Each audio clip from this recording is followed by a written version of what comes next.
Welcome back दोस्तों, एक बार फिर से आप सभी लोगों को स्वागत है एंड्रॉयड डेवलपमेंट के कोर्स में। मैं हूं आपका दोस्त अमित।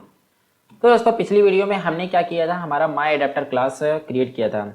और मुझे मालूम है कि आप लोगों में से बहुत सारे लोगों को ये बहुत अजीब लग रहा होगा कि यार इसमें क्या क्या हुआ है, क्या क्या किया जा रहा है। और आप विश्वास कीजिए मेरा कि ये जो चीज़ें हैं ना बहुत आसान है। ये फर्स्ट टाइम आपको ज़रूर से कुछ अटपटा सा लग रहा होगा, बहुत ही अटपटा लग रहा होगा कि ये क्या है, बाइंड व्यू होल्डर क्या है, क्रिएट व्यू होल्डर है क्या है। देखिए, इसको जब आप एक बार दो बार प्रैक्टिकली करेंगे ना तो आपको खुद आदत हो जाएगी कि क्या करना है, कैसे करना है। जैसे मैंने आपको स्टेप बाय स्टेप बताया वैसे कीजिए, ज़्यादा कुछ भी मुश्किल नहीं है, बहुत ही आसान है। हम एक दो प्रोजेक्ट बनाएंगे तो ऐसे ही आपके सारी डाउट्स क्लियर हो जाएंगे। ठीक है, तो अभी मैं क्या करता हूँ, आपकी मेन एक्टिविटी पे आता हूँ। सबसे पहले तो मैं क्या करता हूँ, अपने एडाप्टर को यहाँ पे ऐड करता हूँ। मैं लिखूंगा प्राइवेट माई एडाप्टर एंड इसका नाम रख देता हूँ मैं एडाप्टर। ठीक है, एंड एडाप्टर को ऐड करने के बाद मैं इसको यहाँ पे क्या करूँगा, फाइंड करूँगा एडाप्टर इक्वल टू न्यू, इसका नया ऑब्जेक्ट बनाऊंगा माई एडाप्टर का, न्यू माई एडाप्टर। ओके, तो देखिए यहाँ पर एक प्रॉब्लम हमारे साथ ये हुई है कि हमने ये माई एडाप्टर यहाँ पे जो एरे लिस्ट है, हमको यहाँ पे क्या चाहिए, एरे लिस्ट चाहिए। तो एरे लिस्ट अगर नहीं रहेगा, अगर हमने इसका एक ऑब्जेक्ट बना लिया और हमारे पास एरे लिस्ट नहीं है तो हमारा ये एडाप्टर काम ही नहीं करेगी, क्योंकि यहाँ पर भी हमको एरे लिस्ट की ज़रूरत है, यहाँ पर भी हमको एरे लिस्ट की ज़रूरत है और यहाँ पर भी हमको एरे लिस्ट की ज़रूरत है। तो हम क्या करते हैं, एक कंस्ट्रक्टर बना देते हैं यहाँ पे एक कंस्ट्रक्टर बना देते हैं, ताकि ऐसा हो कि बिना इस एरे लिस्ट के, ये देखिए मैंने एक कंस्ट्रक्टर बना दिया, बिना इस एरे लिस्ट के इस क्लास का जो है ऑब्जेक्ट बन ही ना पाए। ओके, अब हमने एक कंस्ट्रक्टर बना दिया। अब क्या होगा, बिना इस एरे लिस्ट को दिए हुए इस क्लास का ऑब्जेक्ट बनेगा ही नहीं। तो यहाँ पर देखिए अब ये रेड दिखा रहा है और मुझसे बोल रहा है कि मुझे कंस्ट्रक्टर, मतलब जो कंस्ट्रक्टर की जो वैल्यू चाहिए एरे लिस्ट, वो मुझे चाहिए। तो अब यहाँ पे भाई इसको एक एरे लिस्ट देना होगा, वो भी स्ट्रिंग वाला। तो यहाँ पे मैं क्या करता हूँ, एक एरे लिस्ट क्रिएट करता हूँ, array list and string type का एरे लिस्ट क्रिएट करता हूँ। इसका नाम रख देता हूँ मैं एरे लिस्ट, कुछ भी रख सकते हो आप। एंड यहाँ पे इनिशियलाइज करता हूँ पहले array list equal to new array list, and फिर उसको क्या करता हूँ भाई, इसको उठा के दे देता हूँ एरे लिस्ट। ठीक है, तो अब ये काम तो हो गया हमारा, इतना काम हो गया। अब देखिए एडाप्टर भी रेडी है, एरे लिस्ट हो गया हमारा। अब हमको क्या करना है, इस रिसाइकलर व्यू को बताना है कि भाई ये एडाप्टर है, मतलब इनको दोनों को जान पहचान करवा देनी है। ओके, तो अब मैं क्या करूँगा, recycler view dot set adapter and यहाँ पे अपना एडाप्टर डाल दूंगा। ओके, अब इस रिसाइकलर व्यू को मालूम पड़ेगा कि भाई एक ये एडाप्टर है, तो अब एडाप्टर के हिसाब से ही क्या काम करेगा, रिसाइकलर व्यू काम करेगा। ठीक है, तो ये सारी चीज़ें हो गई हमारी। अब टाइम आ गया कि हम अपनी एप्लीकेशन को रन करें। तो यहाँ से मैं रन करता हूँ अपनी एप्लीकेशन को।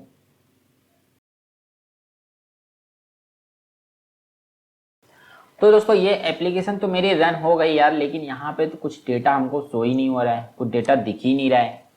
क्यों नहीं दिख रहा है हमको डेटा?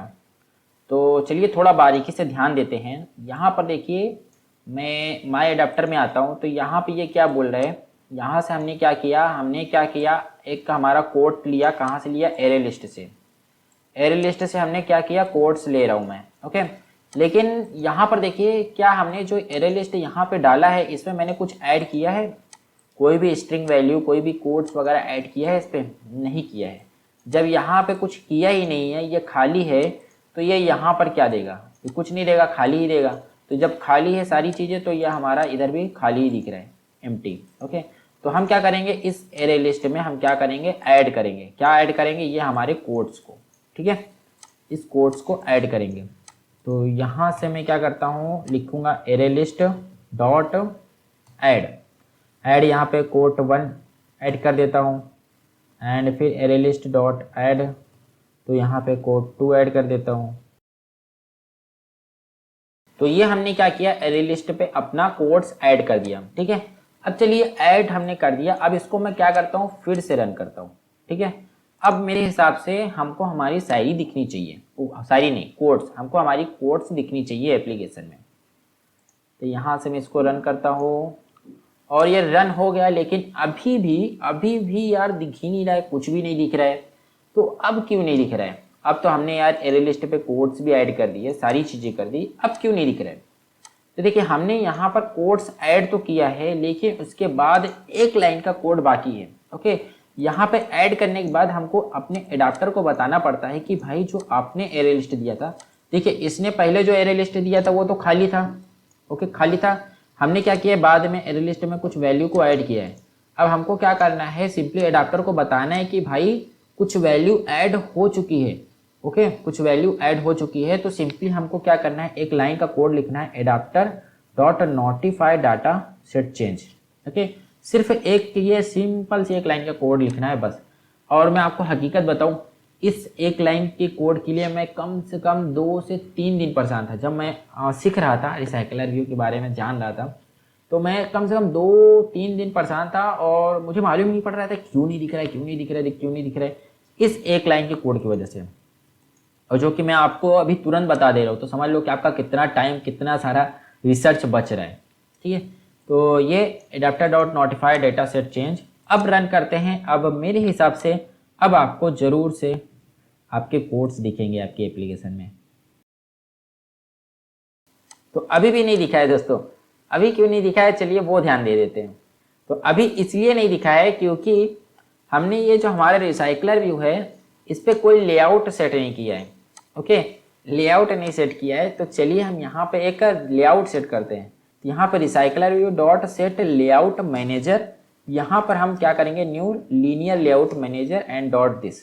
ठीक है, तो अब आप ये बोल रहे होंगे यार ये सारे काम आप पहले ही बता देते तो इतना प्रॉब्लम नहीं होती बार बार। देखो ये मैं इसलिए आपको इस तरीके से बता रहा हूँ ताकि आपको एक एक चीज़ ध्यान में बैठ जाए कि यार अगर मैं इसको ऐड नहीं करूँगा तो कुछ नहीं दिखेगा, अगर मैं ये लाइन नहीं डालूंगा तो कुछ नहीं दिखेगा, अगर मैं ये वाली लाइन अगर नहीं लिखता हूँ तो भी कुछ नहीं दिखेगा।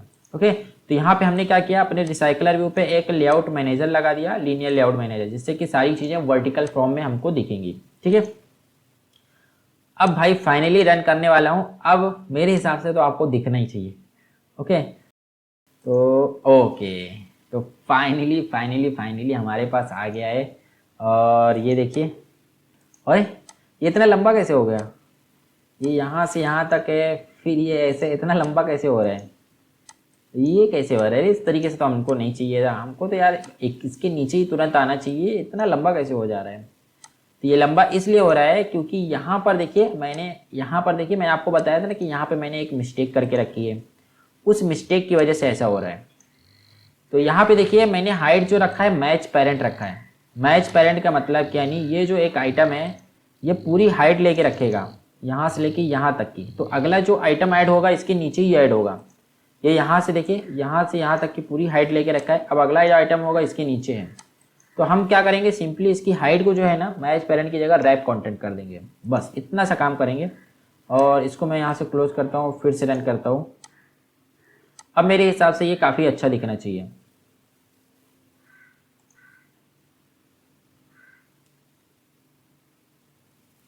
ओके, तो अब मेरे हिसाब से ये काफ़ी अच्छा दिख रहा है, और लेकिन बहुत ज़्यादा घान लग रहा है, बहुत मतलब बहुत एक दूसरे में सटा हुआ लग रहा है।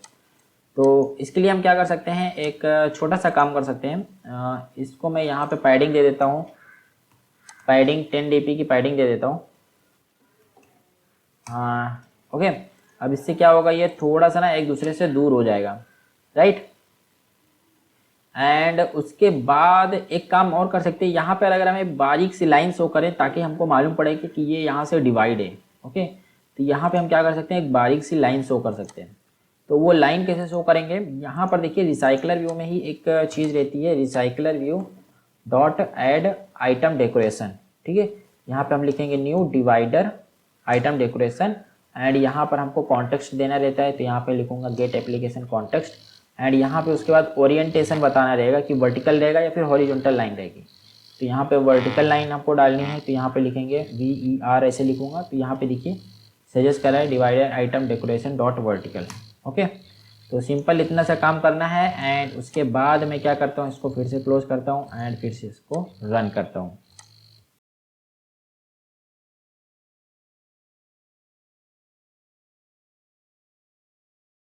ओके, तो अब मेरे हिसाब से काफ़ी अच्छी तरीके से काफ़ी ब्यूटीफुल दिख रहा है हमारा ये कोड एप्लीकेशन।